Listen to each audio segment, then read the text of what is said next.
days when the sun felt like a personal enemy.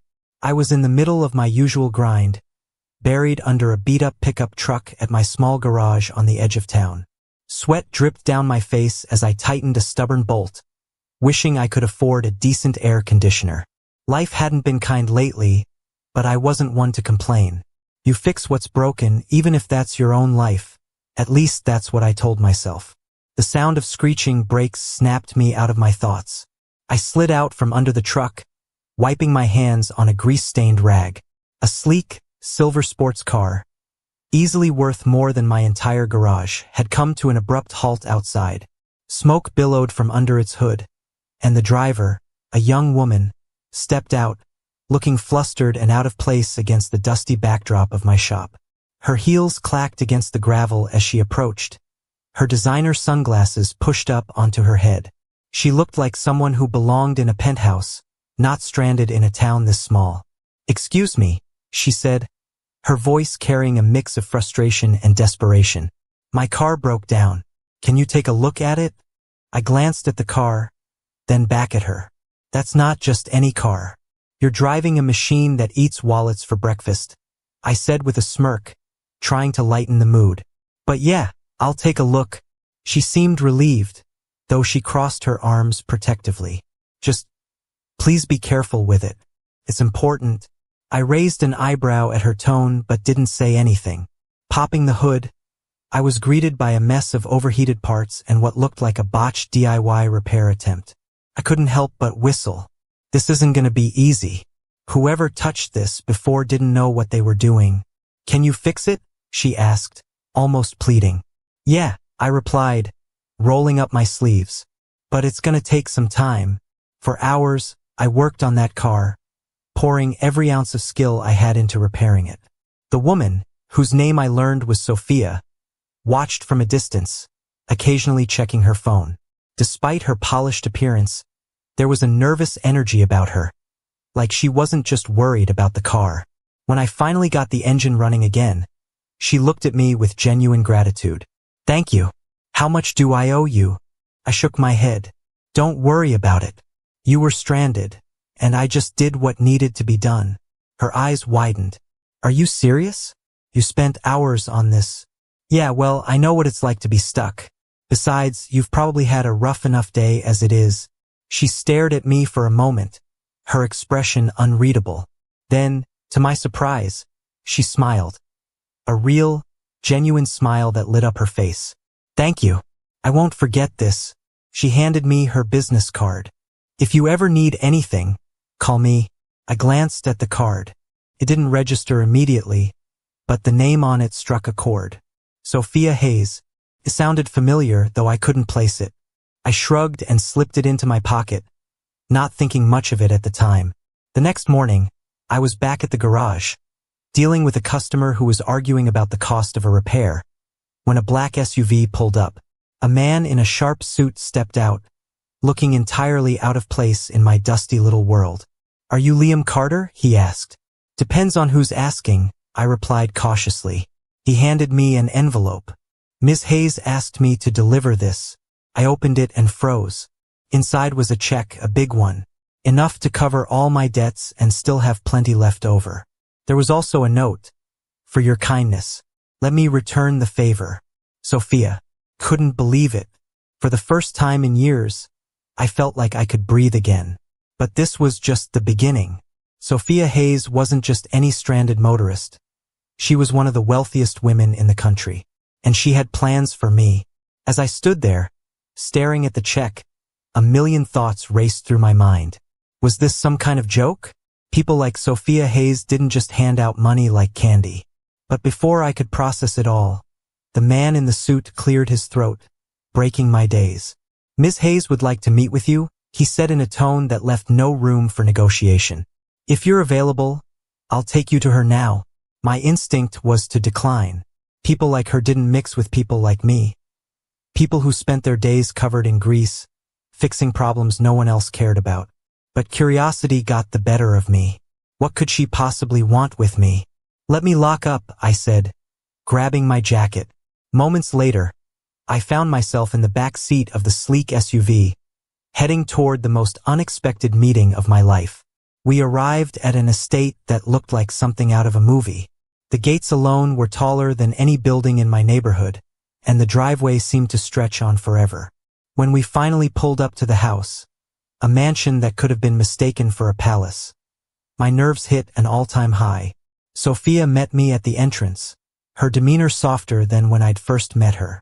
She was dressed more casually this time, but she still radiated the kind of confidence and elegance that came from living a life far removed from mine. "Thank you for coming," she said, leading me into a spacious sitting room. Everything about the place screamed wealth, from the crystal chandelier overhead to the priceless art on the walls. I felt like a fish out of water. "I hope the check didn't overwhelm you," she said, offering a small smile. "Overwhelm might be an understatement," I replied, trying to keep my voice steady. "Why did you send it? I didn't fix your car expecting anything in return." "That's exactly why," she said, her expression serious. "People in my world don't do things without expecting something back. Your kindness." It reminded me of something I haven't felt in a long time. I didn't know how to respond to that, so I stayed quiet. She continued, her tone more businesslike now. "I've been thinking about what you said yesterday, about knowing what it's like to be stuck. I want to help you, Liam. Not just with money, but with an opportunity." "An opportunity?" I echoed, skeptical. "I've been looking for someone I can trust to oversee a new project of mine. A charity initiative. It's designed to help people like you, people who just need a chance to turn their lives around. I think you'd be perfect for it." The words hit me like a freight train. Me? In charge of something like that? It sounded insane. "I don't know anything about running a charity," I admitted. "You didn't know anything about fixing my car either. But you did it. You have more potential than you realize, Liam. All I'm asking is that you think about it." That night I couldn't sleep. Sophia's words replayed in my mind. The check was already life-changing, but the opportunity she was offering felt even bigger. Almost too big. It was terrifying and exciting all at once. By morning, I'd made my decision. I wasn't about to let fear hold me back. I called the number on her card and said 3 words that would change everything. "I'm in." The next few weeks were a whirlwind. Sophia introduced me to her team, a group of polished professionals who looked like they belonged on magazine covers. I was painfully aware of how out of place I looked in my thrift store button-down and scuffed boots, but Sophia never treated me like I didn't belong. She guided me through the basics, teaching me about fundraising, project management, and networking. It was overwhelming, but every time I doubted myself, she was there, reminding me why she'd chosen me in the first place. One night, after a particularly grueling day, we sat in her study, going over plans. "Why are you doing this?" I asked, unable to contain my curiosity any longer. She hesitated, her gaze distant. "Because I've been where you are," she said quietly. "Before all of this, I was just a girl trying to survive. Someone gave me a chance, and it changed my life. Now I want to do the same for others." As I got to know Sophia better, I began to see cracks in her polished facade. She wasn't just a billionaire with a heart of gold. She was a woman carrying the weight of a past she rarely spoke about. I noticed it in the way she avoided certain topics, the way her smile faltered when someone mentioned her family. One evening, after a successful fundraising event, I found her alone on the balcony, staring out at the city lights. "You okay?" I asked. She glanced at me, her expression unreadable. "Do you ever feel like no matter how much you achieve, it's never enough?" "All the time," I admitted. "But I think you've done more than enough. Look at all the lives you're changing." She gave a small, sad smile. "Sometimes it's not about what you do. It's about what you can't undo." Her words stayed with me, adding another layer of complexity to the woman who had already turned my life upside down. Just as things seemed to be falling into place, a scandal erupted. Someone leaked false accusations about Sophia's charity, claiming it was a front for money laundering. The media frenzy was relentless, and donors began pulling out. Sophia was devastated, but she refused to back down. "This isn't just about me," she said during a heated meeting. "It's about the people we're trying to help. We can't let them win." I found myself stepping into a role I never expected, her defender. I worked tirelessly to prove the accusations false, digging through records and rallying support from those who believed in her mission. It was exhausting, but it felt like I was finally doing something that mattered. The scandal hit harder than we expected, with news outlets running wild with the story. Sophia's name, once synonymous with success and generosity, was dragged through the mud. I could see the toll it was taking on her. The sleepless nights, the forced smiles in front of the cameras, the weight of accusations she didn't deserve. But Sophia wasn't the only one fighting. I couldn't stand by and watch her be torn apart for something she didn't do. While she worked to salvage the charity's reputation publicly, I took it upon myself to dig deeper into the source of the accusations. Someone had gone to great lengths to tarnish her name, and I was determined to find out who. Late one night, as I combed through old emails and financial records, I stumbled upon something strange. An unusually large donation from a company called Arcadia Holdings. The name didn't ring a bell, but the timing was suspicious. It was shortly before the accusations began, and the company had ties to a competitor of Sophia's. I brought it to her attention the next day. "Does Arcadia Holdings mean anything to you?" I asked, handing her the file. She froze, her face paling. "They're owned by the Montgomery family. We've butted heads before, but I never thought they'd stoop this low." "Looks like they did," I said grimly. "We need proof." With Sophia's permission, I started reaching out to contacts and piecing together Arcadia Holdings' connection to the scandal. What I found was infuriating. A trail of forged documents and false testimonies, all pointing back to the Montgomerys. It was clear they were trying to destroy Sophia's reputation to eliminate her as a competitor. Armed with this information, we confronted the Montgomerys' legal team. It wasn't an easy battle, they were powerful and ruthless, but we had the truth on our side. Sophia's resilience shone through, and her unwavering belief in justice inspired me to keep fighting, no matter how difficult it got. The tide finally began to turn when one of the Montgomery's employees came forward as a whistleblower. They provided evidence that proved the accusations against Sophia were fabricated. It was a game changer. Sophia held a press conference, presenting the evidence to the public. I stood by her side as she faced the cameras, her voice steady and clear. "This isn't just about clearing my name," she said. "It's about standing up to those who think they can manipulate the truth for their own gain. I won't let them win." Her words resonated with people, and support for the charity began to flood back in. As the scandal faded, I realized how much I'd changed since meeting Sophia. The garage felt like a distant memory, though it would always be a part of me. Working with her had given me a sense of purpose I never knew I needed. One evening, as we wrapped up another successful fundraiser, Sophia pulled me aside. "You've done so much for me, Liam," she said, her voice filled with gratitude. "I don't think I can ever repay you." "You already have," I replied. "You gave me a chance when no one else would. That's more than enough." Months later, Sophia's charity was stronger than ever, and so was our partnership. She offered me a permanent role as her right-hand man, a position I gladly accepted. Together, we launched new initiatives that helped thousands of people, proving that even in the face of adversity, kindness and determination could triumph. Sophia's faith in me had changed my life, but more importantly, it had shown me the power of believing in others. And as I stood on the stage at our latest event, addressing a crowd of supporters, I couldn't help but think back to that hot day in my garage when a broken-down car brought us together. Despite the victory over the Montgomerys, Sophia seemed more guarded than ever. I noticed her retreating into herself when the cameras were gone and the crowds had dispersed. It was clear she was still carrying the weight of something unresolved. One evening, as we reviewed plans for an upcoming initiative, she suddenly asked, "Liam, do you ever feel like you don't deserve the good things that happen to you?" Her question caught me off guard. "Sometimes," I admitted, "but I try to remind myself that everyone's fighting battles no one else can see. We all deserve a little kindness." She nodded but didn't elaborate. I didn't press her, but I knew there was more to her story than she was letting on. A week later, Sophia's carefully controlled world was shaken when a man showed up at her office. He was older, with sharp features and a hard look in his eyes. Sophia's reaction was immediate. She went pale, her hands trembling as she gripped the edge of her desk. "Liam, could you give us a moment?"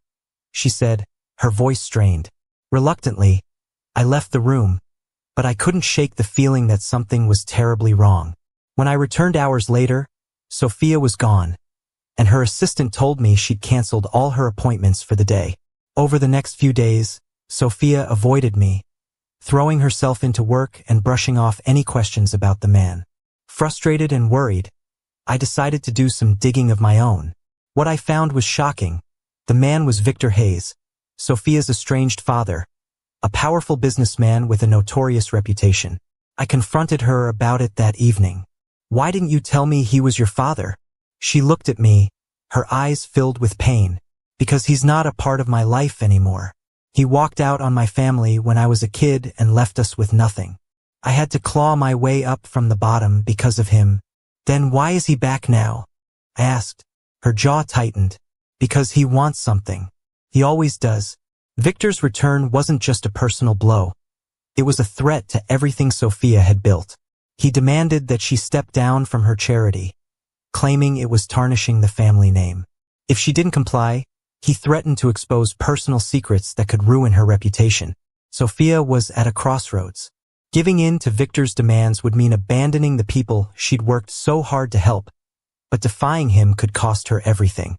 "You don't have to face this alone," I told her one night as we discussed her options. "We'll find a way to fight back." She looked at me, her eyes filled with gratitude and determination. "Thank you, Liam. I don't know what I'd do without you." As Victor's threats escalated, we worked tirelessly to counter his influence. Sophia's legal team uncovered documents that showed Victor's own shady dealings, which we planned to use as leverage. Meanwhile, I reached out to key supporters, rallying them to stand by Sophia no matter what. The pressure was immense, but through it all, Sophia remained strong. "I've spent my whole life trying to prove that I'm more than his daughter," she said one night. "I won't let him take that away from me." Victor's next move was his most ruthless yet. He leaked a deeply personal story about Sophia's past, twisting the truth to make her appear untrustworthy. The media pounced, and for a moment, it felt like we were losing the battle. But Sophia refused to back down. She held a press conference, addressing the rumors head-on. "Yes, I've made mistakes," she said, her voice steady despite the tears in her eyes. "But those mistakes don't define me. What defines me is how I've chosen to rise above them and help others do the same." Her honesty struck a chord with people, and support for her only grew stronger. After Sophia's heartfelt press conference, the tide began to shift again. People admired her vulnerability, and donations to the charity surged.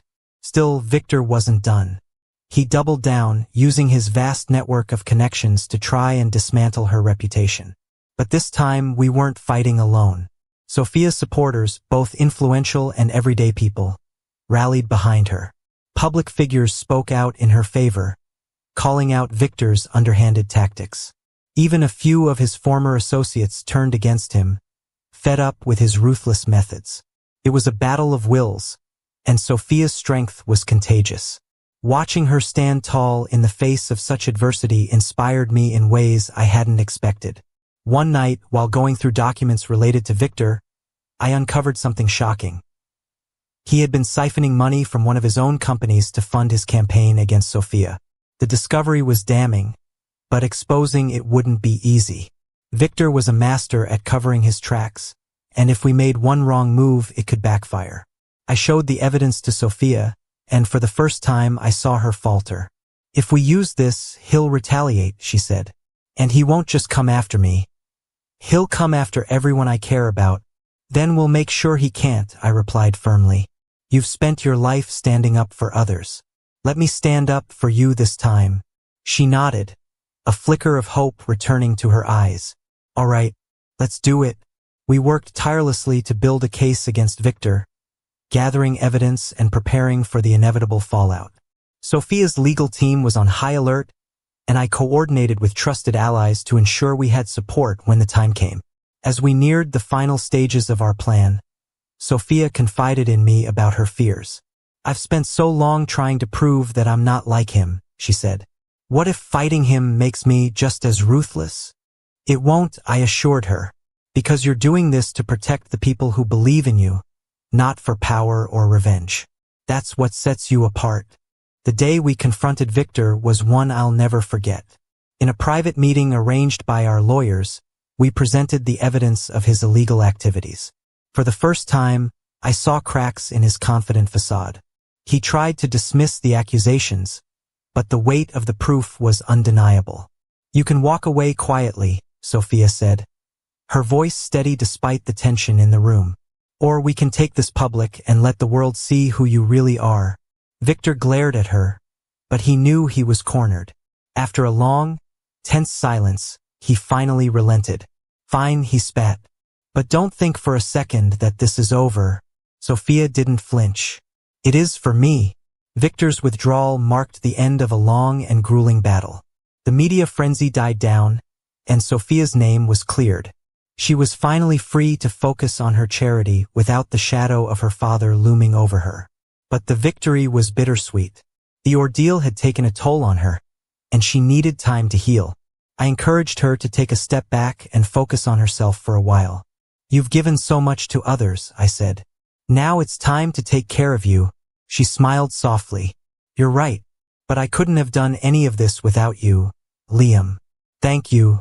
With Victor out of the picture, Sophia and I worked together to rebuild what had been damaged. The charity flourished, and we launched new initiatives to help people in need. The experience had brought us closer, and I found myself relying on her just as much as she relied on me.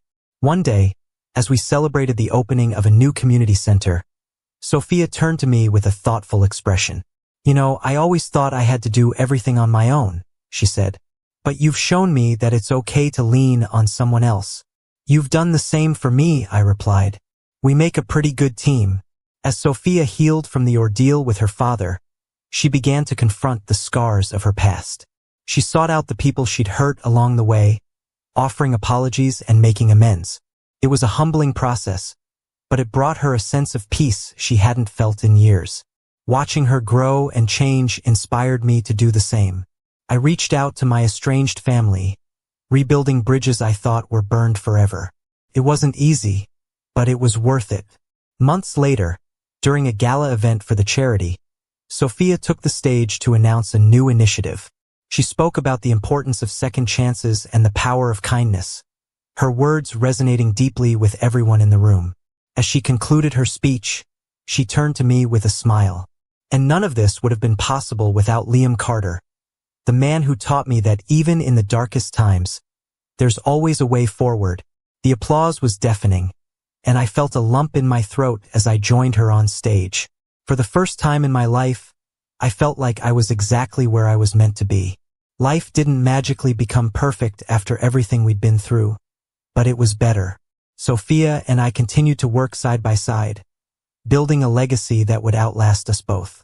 The bond we'd formed was unshakable, built on trust, resilience, and a shared determination to make the world a better place. Looking back, I couldn't believe how much had changed since the day Sophia's car broke down outside my garage. What started as a simple act of kindness had turned